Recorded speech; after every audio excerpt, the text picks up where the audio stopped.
kind of definitive, isn't it, really? And I think from the commentary and what they said about it, the way that John Champion summed up kind of City at the moment, and how impressive that was from Liverpool's side that have shown us over, what are we now, 27 games?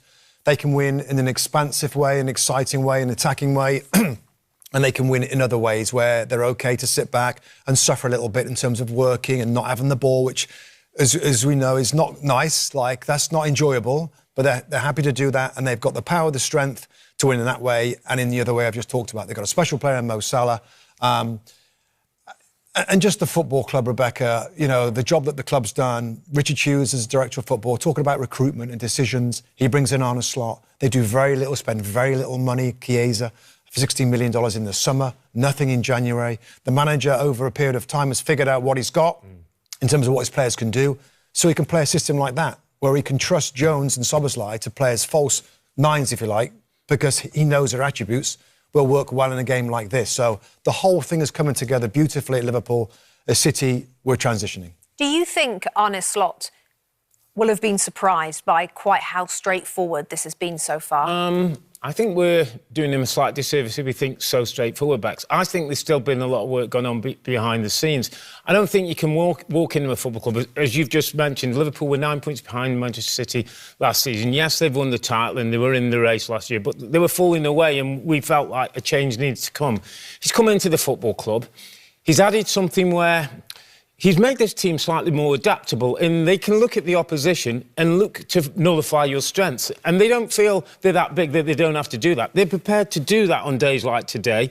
They dominated the game without having the ball, which is one of the most difficult things for a football club to do. So, huge credit to Arne Slot. I don't think it's as easy as just saying, oh, well, I went into Klopp's dressing room and made a few people happy. Tactically, he's got things right, and he's got a team now who can win in many different ways. It's not heavy mental football, but he's still as impressive. Yeah, he just makes it look so easy, doesn't he? John Champion mentioned the baton passing maybe today from Manchester City to Liverpool. How permanent an exchange do you think that might be? It could be. It could be quite permanent, given what we've just talked about in terms of Richard Hughes, the director of football, and a manager. It looks like he's the next special one in some ways. You know, the guy that was tipped to go to different clubs in the Premier League. We know that. The owners of other clubs were looking at Arne Slot. Liverpool went with him.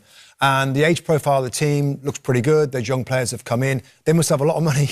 They must have a lot of money stashed by Liverpool, because, like I said, they haven't spent much over the last 12 months. And the contract situations are a bit concerning, particularly, I think Trent's probably going to leave. I think Real Madrid is a very appealing prospect for him. And Van Dijk and Salah is the big question marks in terms of how permanent, because that is going to have an impact about how they do next year, Rob, isn't it? In terms of which one of those, if not both of them, they can keep. You agree with that? Yeah, for sure. You know, one at one end of the pitch, the other. I saw Van Dijk today, and we have an ISO camera where we just stay with a certain player. There were times he was so encouraging of his teammates. He was making sure people did their jobs. His defensive situations were so good. As a captain of Liverpool, and they've had some brilliant captains down the year, he's up there with some of the very best. And on a day when it needed leadership and it needed players to make sure they were doing the job, he was right on the money. And he's going to be so important. And I just get the sense that he'll be there next season.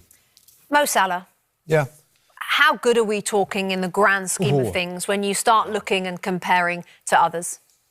Well, he's right up there, isn't he? He's right up there in terms of being a regular goal scorer. Goal scoring is the hardest thing. And the numbers that he's getting is phenomenal. And from a wide position, Rob talked about it earlier on, it is the Salah position. The scoring winger now is and it's been a big deal for a while, to be fair, and particularly in Spain, you know, when you think about Messi and Ronaldo. But Mo Salah, like in terms of Premier League legends, Rob, is right up there. And just finally, Bex, for me, on the day, almost a little bit of a sad day for an end of an era. And you saw like Kevin De Bruyne today, who couldn't really influence the game, maybe not 100% fit and not right. But, you know, we've had this great City team and some great players, none better than Kevin De Bruyne. And it was kind of sad when he came off today, because we've seen some of the great things he's done over the years. The chaps at half-time talked about a couple of S's. We had Salah, we had Szoboszlai. Let's hear from them both now.